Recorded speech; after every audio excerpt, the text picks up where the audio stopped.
She's always crushing on married women, yo. Okay, first of all, there's a trend. There's a I ain't trend. got no type. There's I a ain't got no trend. type. There's a I trend ain't got no though. type. There's a trend though. I'm Who just else? saying. Who else do you be crushing on, Kat? I would crush on Natasha Cloud. Everybody knows this. Everybody knows it's not secret. Well, I don't see a ring on her finger. She's just. I'm just saying. Well, she's been in a long-term relationship, ain't she? She's been long-term. Okay.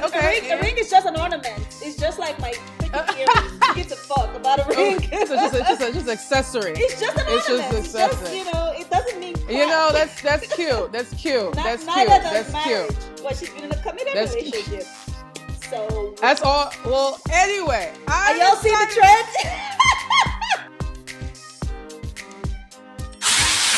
Welcome back to Unmatched, the first unlocked, unfiltered, and unaffiliated fan podcast for all things Unrivaled basketball. Yeah. And we're back. We are back. We are back.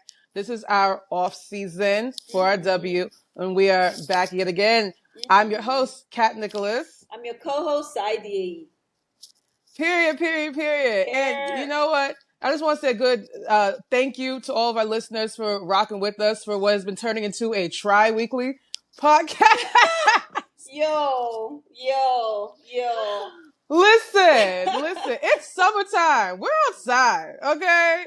And we are here. We are tapping into the podcast. Listen, we're listening, we're watching, we're paying attention, and we are getting these episodes out to y'all when they come out. And I just love that we have such a loyal listener we base. Appreciate y'all. Long story short, we appreciate y'all. We really do. That's it. Thank you. Thanks for sticking with us. Continue to listen to us, share the podcast on Spotify, Apple Music. Continue to like, comment, and subscribe here on YouTube. Mm-hmm. We're here, y'all. And y'all, this season, again, like I said, it's been fabulous. It's been great. Mm-hmm. It's been competitive. Now, last time we spoke, I said the word of the day was parity. That is not the case anymore. We definitely are seeing much more separation. There's more separation. There's definitely more separation. Which we will get into in more detail. Mm-hmm. But I wanted to take a moment to name the standings right now as they are, keeping in mind that this is, as of the time of recording, all of this is subject to change. Mm-hmm. Let's go. So, from the bottom, we have the Connecticut Sun at 2-14, the Seattle Storm at 3-13. The Phoenix Mercury at 4-12. The Chicago Sky at 4-10. My dear Washington Mystics at 6-7. The Toronto Tempo at 7-8. The LA Sparks at 7-8. The Portland Fire at 8-9. The Indiana Fever at 9-6. The Dallas Wings at 9-6. The Golden State Valkyries at 10-5. The Atlanta Dream at 10-4, the New York Liberty at 11-4, the Las Vegas Aces at 11-4, and still at the top, we have the Minnesota Lynx at 12-3. And I don't know about you, Sai, but I am getting like 2023, 2024 flashbacks. 100%. With the Lynx and the Aces and the Liberty taking up that top 3 spot. Yep. I will say, though, that this time around, it feels like there are other teams that are more hot on their heels, though. Absolutely. So it's not like a dominant, taking the lead type situation. It's, you got to hold on to that lead or someone else is going to snatch it. Yep. So, yes, it is reminiscent of 2023, 2020, even 2025-ish to some extent, because Aces, Aces at the beginning, because Aces were in a different position at the beginning of and Liberty, because they had all these injuries and all that stuff. Yeah. But the Liberty, remember, the first month, the Liberty were hot. Part. They were hot that first month, That part, before the injuries happened. So, yeah, exactly. This time, it just feels like it could slip away, because I was surprised the Aces and the Liberty are going to be playing in the championship, what's it called? The Commissioner's Cup champion. Yes. That was surprising to me. It was like, I watched you lose so many games. You know what I mean? Like, there was something about that was just surprising to me. But to your point, to the point I'm making, it feels like, yeah, you guys won a couple of games to get you to the finals of the Commissioner's Cup final championship. But there are teams that are hot on your heels in general. Yeah, so absolutely. We definitely will get to Commissioner's Cup because I want to talk about that. I will say briefly that this is in line with my prediction. I knew that, or I had a feeling rather, that for the East it would either be the Liberty or the Dream. Just because the East is a little less competitive than the West right now. Same as in the MNBA, to be honest. Same as in the... Yeah. The West is a bloodbath, let's go y'all. Knicks. But yeah, let's go Knicks. Let's Knicks. go Knicks. I mean, Knicks still won, right? But Knicks still won. Knicks still won. But the West is a on my birthday bloodbath. at that.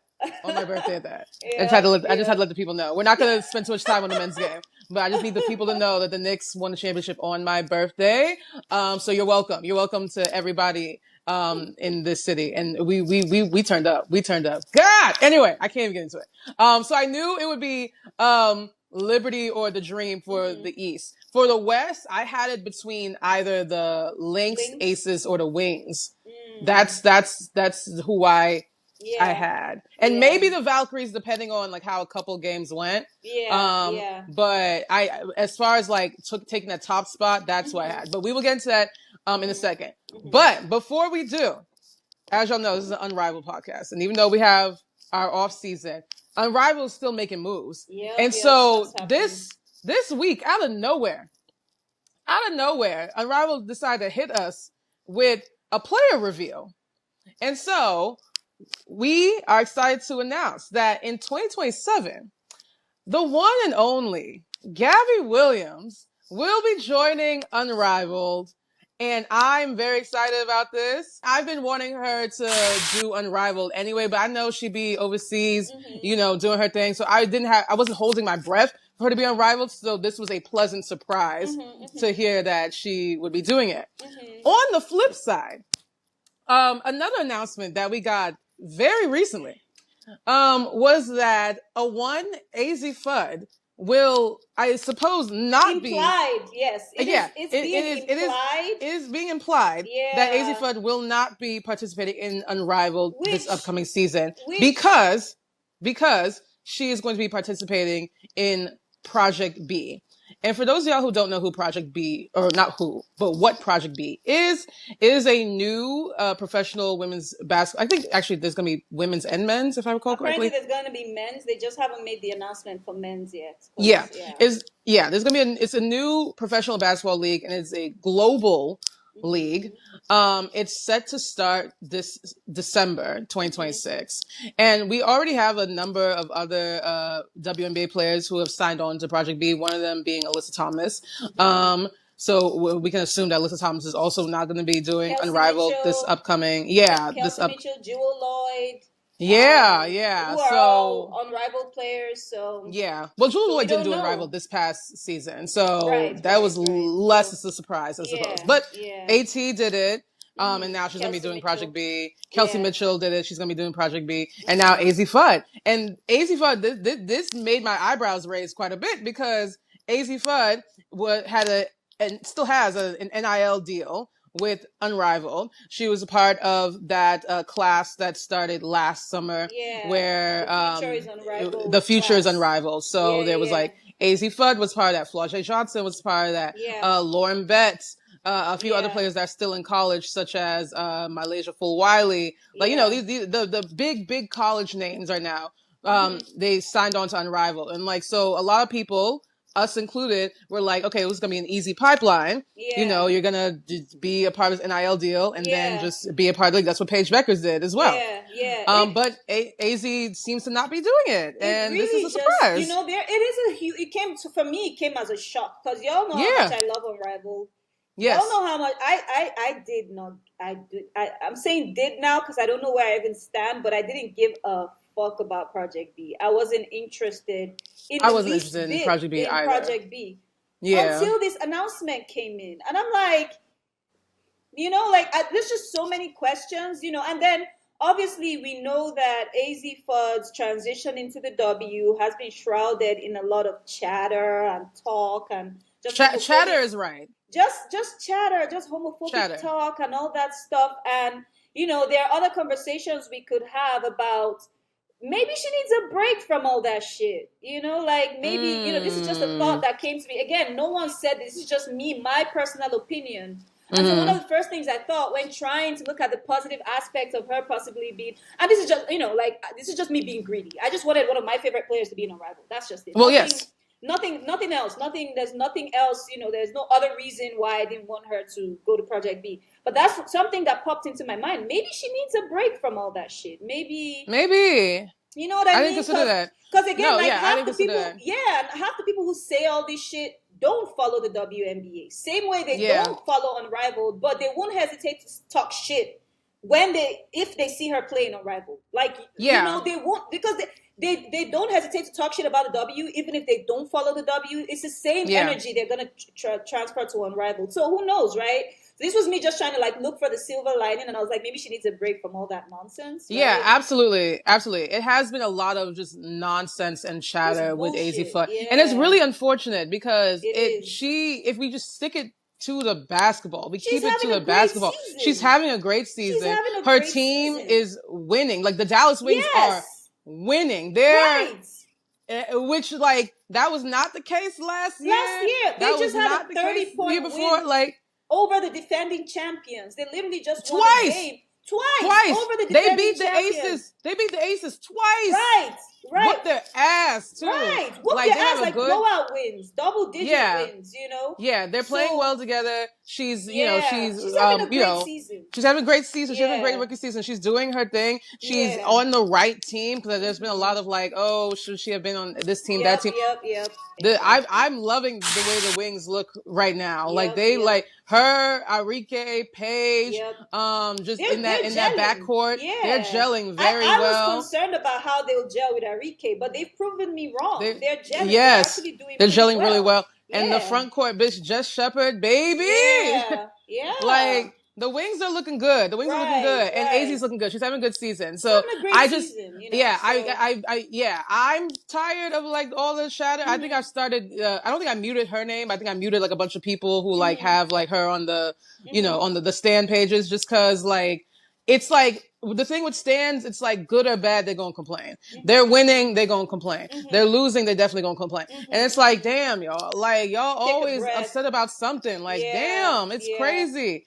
So it's just I would understand if I was her, especially also because her and Paige, there was there's a lot of so that's what I'm talk talking about that. That's what I'm talking about. It's I can imagine that the same people who push that narrative in the W without having any knowledge about how the W works. Heck, now everyone's acting like everyone wanted Olivia Miles to go number one. That wasn't the case. Y'all wanted Lauren Betts or our farm to go number one. That wasn't the case. That was not the case. So y'all don't even know, right? And Olivia Miles, we know that Olivia Miles, Paige Beckers, Ari Kole, these are all ball dominant guards. There is no way they would have. There isn't enough ball to go around for all of them, right? So what that would have resulted in is probably Olivia Miles bench, right? To be honest, So what that would have looked like would have been Olivia Miles benched, and she won't be performing as well as she's performing right now on a Lynx team that which we will get to. Right. Which we will get to. Exactly. Baby. On a Lynx team that definitely needs her, and she's performing the way they need her to. So everyone's where they're meant to be. But to that point. So that's the angle I was coming from, where, the same people who peddle these disingenuous, dishonest narratives about Azzi on the Wings and Paige won't hesitate to peddle the same thing if she plays in Unrivaled. And, maybe the girl needs a break from that. That's just me trying to find a silver lining. But No, maybe you could definitely have a point there. We will definitely miss seeing her on Unrivaled, because I think her style of play would be perfect for Unrivaled, for that 3-on-3. And we don't know. We don't know how it's going to work. We don't know. Yeah, we don't know. For sure not going to be in Unrivaled. This is true. Right? This is true. This is all speculation. Yeah, it's all speculation. What we do know from what's been told, it seems like Project B will be starting, like I said, around December or maybe November even. And it says it's going to April. And that they'll be going, it's global. So they're playing around the world. Yeah, but what's weird about that is that it's 2-week tournaments. Like it's like in 2-week something like that. Something like that. So we don't know how that interacts with anything. Like there's a lot. I feel like I just started doing research into Project B today. Yeah. I just didn't care enough to do research before. But one thing's for certain though, Project B hit the jackpot signing Azzi. Because now people care about the league, right? Absolutely. Now people care, and I feel like a lot more WNBA players would be more open to sign now. Olivia Miles has signed a multi-year contract with Unrivaled. They announced that actually a couple months ago. I said a couple weeks ago. It was a couple months. Child, okay. It's fine. But yeah, so we do know Olivia Miles will be playing in 2027. Before the start of the W season. Yeah. So we know that will be happening. Mm-hmm. We know Gabby Williams will be happening. Yeah. I mean, they did a hint for Gabby Williams, the way they did hints for other players. So it's I was just surprised that it happened so early and so randomly. Like it was just random. It was just all of a sudden. It was like, hey y'all, we have a hint, and we're like, whoa. Yeah. We didn't even know you was announcing. We didn't even know, because usually they tell us when they start announcing, right? Right. And I actually feel like that might have to do something to do with the announcement that came today about Project B. I feel like there was a courtesy, warning, like, hey. And they're like, all right. And they're like, so they did what they felt they needed to do to mitigate whatever PR fallout, Maybe. Because that was random. Like, that wasn't like Unrivaled. Like, last 2 seasons of Unrivaled, I was like, oh, where did this, like, are we doing player announcements now? I had no idea, like, that was kind of like random. But yeah. I don't know. No, you might have a point. You might have a point. Speculation. Speculation. With that being said, let's talk about Olivia Miles because baby. Oh, the show, I think is her new nickname or something like that. Olivia the Show Miles. Let me tell you what I've been loving so much about her personally. Because yes, we can look at the stats. Yes, we can look at the highlights. We can look at the fact that the links are at the top. We can look at all of that. I love her attitude. I love that knows that she's that girl and she talks her shit. Y'all know, if y'all been listening to this podcast, y'all know we love some shit talkers. We love when women, start yapping on the damn court and are like, yep, I'm that girl. And I feel like the past couple games she's had in particular, she's really been talking that talk. And she's really been like, can't nobody guard me. My IQ is like that. And she talks the talk and she walks the walk. She has been, I knew she would do well. She did fabulously in college, both at Notre Dame and at TCU. And I knew that her game would translate well, but goddamn, I didn't know it was going to be like this. And it's been very, very exciting. I'm not surprised because, again, for me, she's Cheryl Reeves' player. Well. Right? Well. Natasha Howard is having a phenomenal season too. Yep. And she hasn't had a phenomenal season in years. Yeah. And all of a sudden, you give her to Cheryl Reeves and she's having a phenomenal season. Yep. Same as Nia Coffey. Yep. Right? So for me, when I look at it like that, she was just placed in the perfect system, which, again, for me, people who keep going, she should have gone number one. She won't be doing all this on the Dallas Wings if she had gone number one. Let's be real, y'all. And that's the context a lot of people miss, right? She's under, arguably one of the best coaches the WNBA has ever seen. I mean, right now, the only coach that has, the tenure that she has. Yep. And I saw a graphic, when the Lynx and the Aces played, Cheryl Reeve and Becky Hammon are the only current active WNBA head coaches that have 3 or more, championships. Right. Championships, right? So these are voted, and Cheryl got 4 of them jumps. Right. Right. Cheryl has 4 goated coaches. Cheryl Reeve is as it stands right now, one of the best coaches the W has ever seen. Period. So I'm not surprised when I look at it that way because anyone you place in her hands makes a leap, right? Yes. So it's like even Courtney Williams. A lot of people don't believe in Courtney Williams, but she's hooping her little butt off. Like she is hooping her butt off, especially this season now where she can actually lean into her shooting guard skills. Because they have Olivia Miles to play point. Like everyone is shining, right? So yeah, I'm not. When I think about it that way, I'm not surprised. Like you said, the skills were already there. They were already there. She just needed the environment she's in right now to really help her shine. And again, people who keep saying, "Oh, she should have got," you don't like her because if she had gone number one, she would have been coming off the bench behind Paige Beckers or something like that. To be honest, because they're both point guards, they're both ball dominant, So yeah. Yeah, no, it's Olivia Miles has been doing her thing. The most recent game as of the time of recording, the Minnesota Lynx had played the LA Sparks, where Olivia Miles put up 24 points in the first half on 90. Like, I think 90 or 91% shooting. That is video game numbers. Like, that is... Like she's doing her thing, and for her to be, obviously, like you said, she runs like point, like so she has to act as a leader, on the court. For her to already be so comfortable in that position as a rookie amongst these vets, not just like not like a team like say the Washington Mystics where everybody is essentially a rookie or on their second year, unless your name is Michaela Onyenwere or Shakira Austin, like.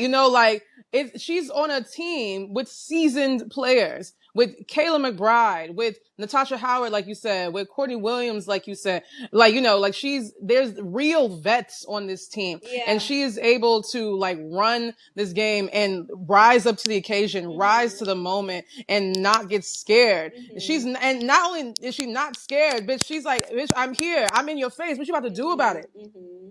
Someone said Becky. Cheryl was trying to get her to stop taunting Asia. Yo, I saw that. I'm like, you don't want to taunt Asia though. I'm like, you don't want to taunt. Like, that is where I'll draw the line. It's like, all right. Time out, girl. Like, it gets to a point. Don't talk. It gets to a point. Point, yo. But no, I love that moment. I saw that. It was real quick too. Like I forgot what happened, but they were in the front court, and then Olivia wanted to turn and started yapping her gums at Asia, and Cheryl was like, "Hey, Yep. Not that one. Yep. Not that one. Like cut it out. Like time out. Hold on. And they ended up losing that game.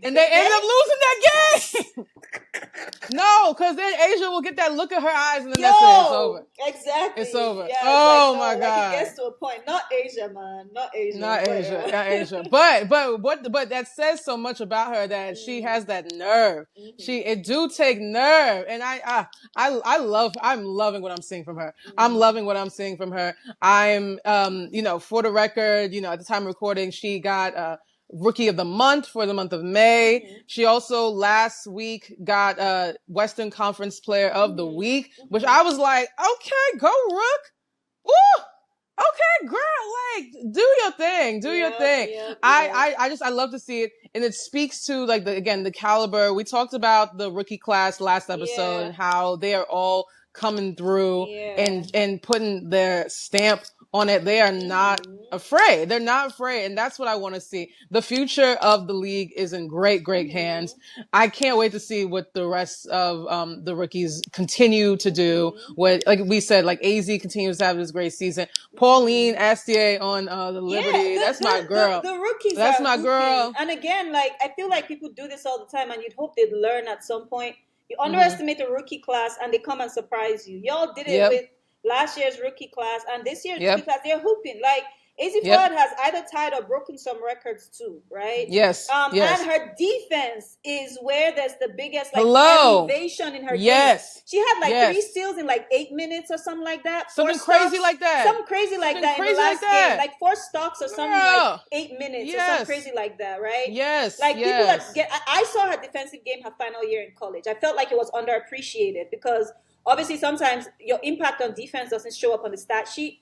But now she's doing the stuff that actually shows up on the stat sheet. So we have these rookies breaking records all the time. Like, they're hooping their little butts off. Long story short, right? They are. So yeah, no, shout out to the class, shout out to all of them. Let's move on. Well, speaking of that Minnesota Vegas game, that was the game that essentially determined ultimately who got that West spot for the Commissioner's Cup. So let's talk about that. Olivia Miles, this is on you, girl. No, it's on you, girl. That's on you for taunting Asia, girl. Shouldn't have talked that shit. Should have been talking shit. Asia was but no, bet. Let's do it. No, let's do it. So Commissioner's Cup, the Commissioner's Cup games have come and gone, and we now have our Commissioner's Cup matchup set up. It is going to be Las Vegas Aces versus the New York Liberty at the Barclays on June 30th. For those of y'all who don't know, the Commissioner's Cup is our in-season tournament. It's been going on for, this is like the 5th or 6th year, I want to say. Something like that. I think it's the 6th year. Sixth, yeah, something like that. I'm going to say that. Yeah. We're going to say Let's that. go with that. But yeah, let's go with that. But like we're seeing familiar faces now with the Aces and the Liberty. The Aces and Liberty, they competed against each other in 2023 in the Commissioner's Cup, where the Liberty took that. Aces won the season. Aces went on to win the season. Aces also the year before won the Commissioner's Cup in 2022. And then the Liberty competed in 2024 in the Commissioner's Cup. This was against the Minnesota Lynx. And the Lynx ended up winning that one. And then the Liberty ended up winning the season. Like there's a lot of like... It's like the script is scripted. Yeah, there's a lot of end of season implications that comes with the Commissioner's Cup. So we like to keep an eye on that. We like to keep an eye on what happens with that. Last year was a bit of an outlier. It was a little bit. I do feel like this year will be an outlier too. I feel like I said, I feel like there are a lot of teams that are like hot on their heels. Like it's just like the slightest mistake, right? Yeah. You know, like again with the Aces, you can never count out Asia Wilson, bro. Like no. Never. It doesn't matter if they lose to the freaking Connecticut Sun. I don't give a fuck. You can't count out. As long as Asia is still on that team, you can't count out. Remember I said this last season. I said it last season when they had that rough start at the beginning. I was like, you can't, with Asia on the Aces, you can't count out the Aces. You can't count them out. And they came back and ended up winning. And they came out winning the whole thing. I do feel like it'll be a lot more competitive this season. Let's put it that way. But I will say as far as like those outlier teams, you know, I'm looking at Atlanta Dream, looking at the Dallas Wings, looking at the Golden State Valkyries, those three in particular, I do think, you know, and begrudgingly, I suppose, the Indiana Fever, we can kind of put them in there. Toss them in there, I suppose. Might as well. I guess. No, the Indiana Fever, they do got some solid stuff. I will say with the Indiana Fever, they, you know, briefly, they know how to close out games. They know how to close out games, you know. Not last night's game. Not last night, though. Not last night. Happy Juneteenth. Happy Juneteenth. Welcome to shout out to the Lemon Peppers. But the Indiana Fever, they I've seen them get into some really close games and they've been able to finish. But Atlanta Dream also knows how to close out games. So these are qualities you need to make it to the top. These are big qualities you need. So those teams on the fringe, yes. But right now, the big three being the Lynx, the Liberty, and the Aces, it makes sense right now. And I'm so excited for the Aces and the Liberty. They're probably my favorite rivalry in the league right now, just in this era of the time. And I'm a huge fan of both, even though people will like, I had a couple people like here in New York will like say like, oh, you're an Aces fan. And I'm like, well, yes. Like, what do you want me to say? I'm sorry. At this point, like, I feel the Aces have just legitimized themselves. Like, how could you hate on? You know what I mean? Like, it's fine. It's personal for some people. It's personal. I get it. That 2023 loss, like, particularly like them winning the chip, like in the Liberty's house, the way they did, that was a visceral memory for a lot of people. I'm learning. I wasn't in the building. I wasn't in the building and I was just there for the drama. So I was fine either way. But I get it. Talking to some people, they're like, "Oh nah, the Aces, fuck the Aces, fuck." I've heard people say, "Fuck Becky Hammond." I'm like, Becky Hammond. Fuck their mamas. I'm like, Becky Hammond, that's a Liberty girl. Like, what are you talking about? Like, that's a Liberty legend. Nah, it's no love for the Aces over here. But as for me, those are two of my favorite teams. I love them so much, and I love when they play against each other. And I love seeing Asia and Stewie, the two baddest bitches in this league right now, still well in their prime, going at it. The real rivalry. Somebody said, what do you mean by the real rivalry? What do you mean? The real rivalry. What do you mean by that? Because you know.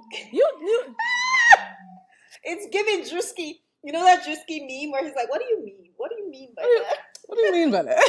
was that a Nafisa Kali stray? Like, that was no, not Fee. Okay. Although I do love the Fee Stewie kind of UConn kind of sisterly rivalry kind of going on. Okay, because I've seen that said about Fee, where people like use that narrative to undermine Fee's skills. And like, here's the thing. You know what I mean? No, and I do see that, and I love me some Fee, and I have no interest nor desire of downplaying anything she does, because she is that girl. I will say, though, if we're talking about like her versus Stewie and Asia, it's Stewie and Asia. You know what I'm saying? Just because Fee hasn't just done every single thing they have done yet. True. When she comes back from that injury, though.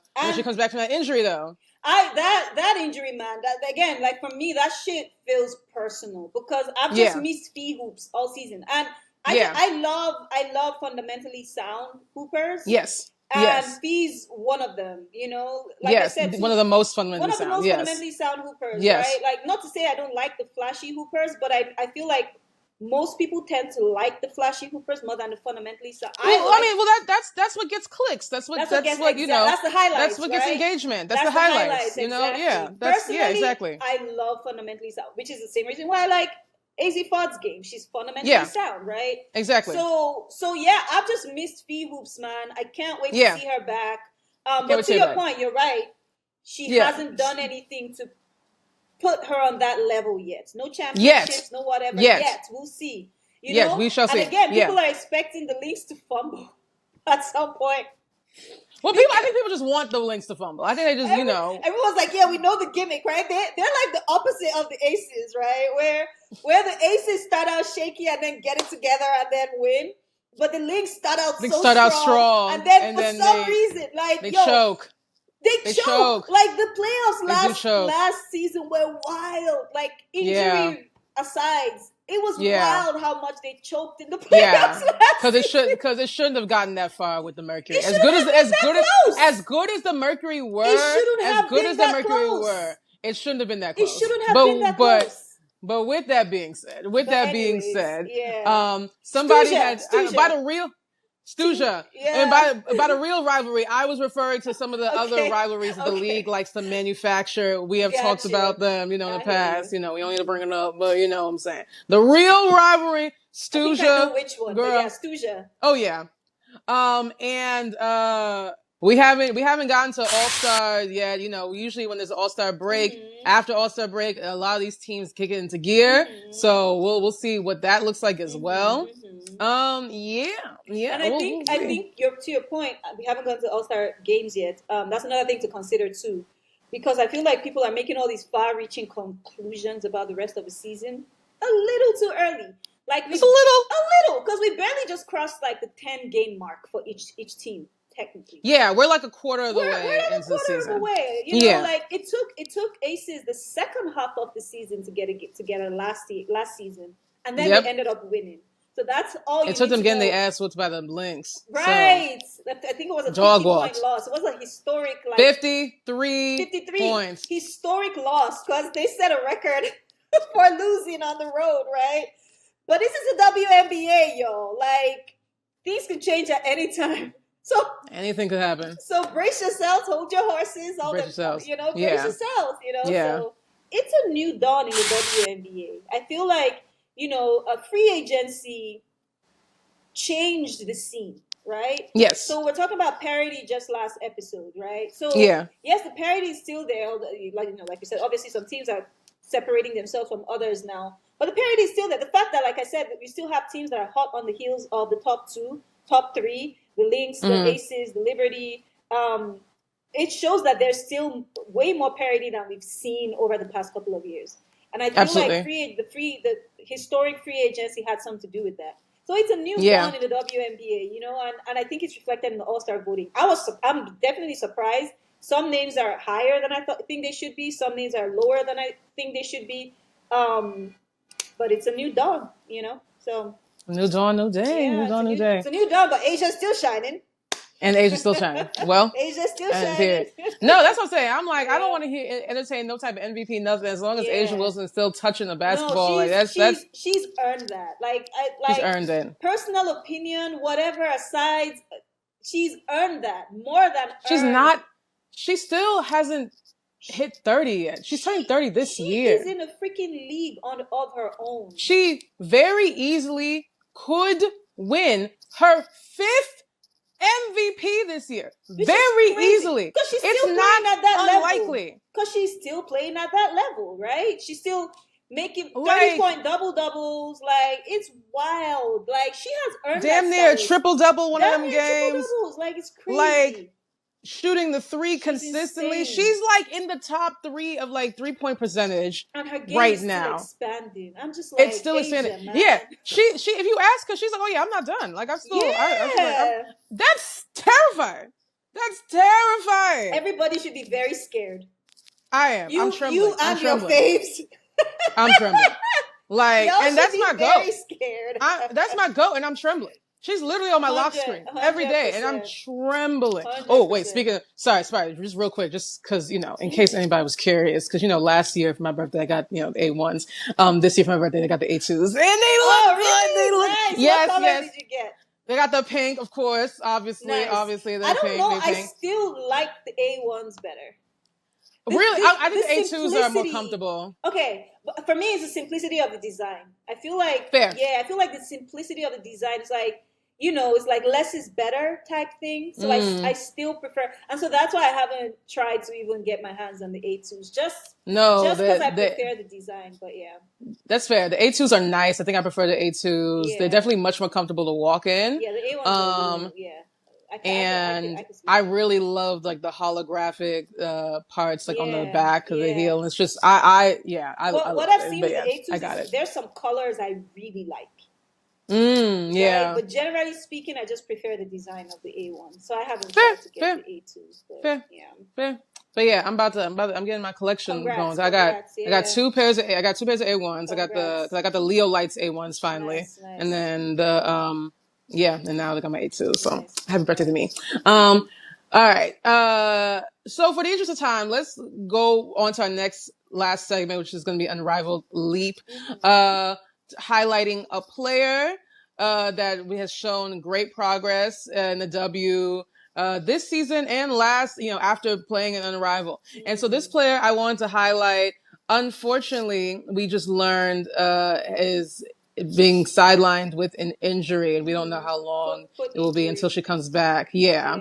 But one and only Brittney Sykes, which I'm gonna really lift her up because last year I will say she's definitely like been one of the inspirations for the phrase Unrivaled Leap anyway, because she was one of them players last year that we were like, girl, you are playing some of your best basketball. And she's been in the league for like a minute. This is her, like, I think 9th season, I want to say. She's a vet, you know, like she's been here, she's been doing it, and it's been the last, you know, she's always been great at what she does. She's always been a great defensive player, but you know, in certain like teams that she's been on, you know, she's been like, more of a role player, more of like, you know, the second option. And now the past couple seasons, she's definitely been that first option. So now this year she's with the Toronto Tempo. She's being coached under Sandy Brondello.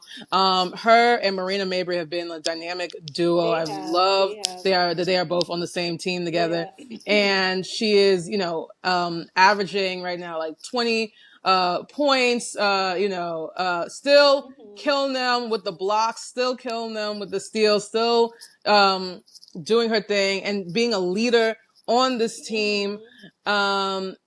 And that Unrivaled experience, it continues to do it. The Unrivaled series continues to show up and show out. And I think more than the skills it has brought out in her, is also brought out her confidence, and her energy. She's always been like very athletic and very fiery and bursting, player. Yeah. I was about to say burstful. I don't know if that's a word, I think but fiery. Like I've always seen her. Although she has expanded her game, but I've always seen her as a slash and dash player. She's very fast, right? Yes. But she has expanded her game. She's a shooter now too, right? Yeah, In addition to being a slash exactly. and dash player. Exactly. So, Exactly. Yeah. And that can be hard to develop for people. Yeah. Like, if you don't already have that type of acumen, or even the athleticism, Yeah. Like certain skills, I think, like, can be easier to develop, as you go on. I think shooting, if you were not already a shooter, this is my opinion. You can tell me as somebody who actually like has experience playing. I think you're right. But I think like, if you're not already a shooter, like at the beginning of your career, it's much more difficult to develop that as you go on. But she has done that. She has done that. And again, I think it just speaks to hard work. Because I agree with you that there's some skill sets you just have, right? Yeah. Mine was my handles.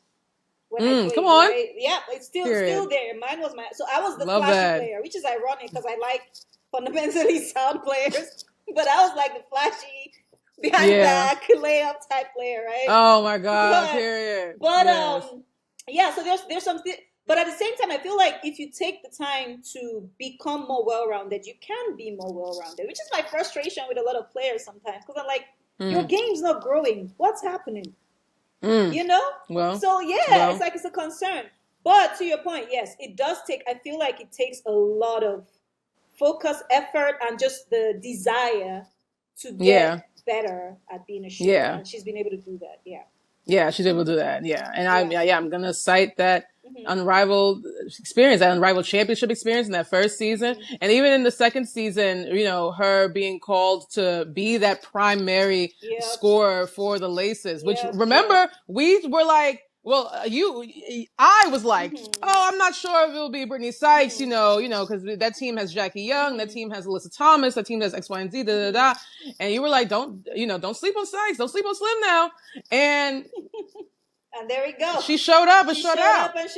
She was that main option. Yeah. So I love to see where she's going. She's definitely been like, and we always, again, look at like Unrivaled Leap. She's been like the exemplary player for that. So gotta give it to her. Shout out to Brittney Sykes. We hope you get better soon, Slim. We don't know how long she will be out. Hopefully it's not too long. But it doesn't sound like it is. They said she'll be back in this season. That's what they said. Yeah. They said she will be playing in 2026. Right. So there's that.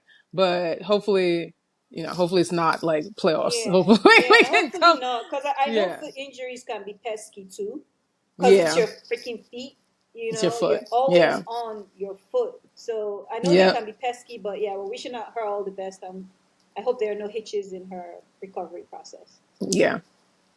All right. Well, that is our episode for now. We will be back 2 weeks, 3 weeks. We will be back this season. We'll be back when we feel the vibes, y'all. No, we will be back when the vibes are right. When we feel That's the vibes. Me and Sai, like we're vibes based. We gotta feel it. We gotta feel it. We gotta feel it. But listen, we're always present. We're always around, and we're always on that phone. I am always yapping on Twitter, y'all. Come hang out. Hello, and really, and truly, she is. So if you want more of us, in between these episodes, you can follow us on our individual social media pages. You can find me, Kat Nicholas, on all of the apps at It's Katina Soleil. That's ITSKATINASOLEIL. And where can they find you, Sai, on the Twitter? Come hang out on Twitter, y'all, at CYDIEYI. I'm always Period. And I always know everything that's happening, even if I don't talk about it. But she's like, I got eyes. Eyes everywhere. I'm in the walls. Exactly. No, it's so fun. It's so fun. I've really been liking Threads lately. I don't post as much on Threads, but I'll be there. So come hang out. Nice. You can also follow the show, follow us on Instagram, follow us on YouTube at The Unmatched Pod. That's THEE Unmatched Pod. 2 E's. Like our girl Megan Thee Stallion. 2 E's. Like our girl Megan Thee Stallion. Yeah. All that wifey shit is dead. I can't wait for whenever that drops. Anyway, we love Megan. But yes, follow us at the Unmatched Pod. And we will be back. We will be back. I'm excited. We will see y'all when we see y'all. And continue to share the show. Continue to comment. Continue to like, subscribe, all the social media things, engagement. And we'll catch you on the flip, girl. But yeah. Well, it's that time. For your throats. Get ready. I needed it. That sounded like a real one too. Yeah, that sounded like that was legit. You weren't faking that one. I needed it for real. All right, y'all. Well, until next time. Bye.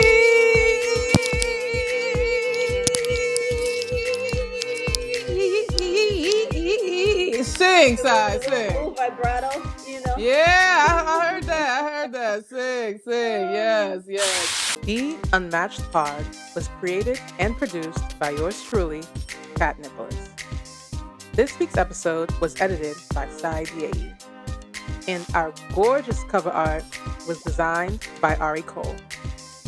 You can share your thoughts on this week's episode using the hashtag #TheUnmatchedPod. See you next time, y'all.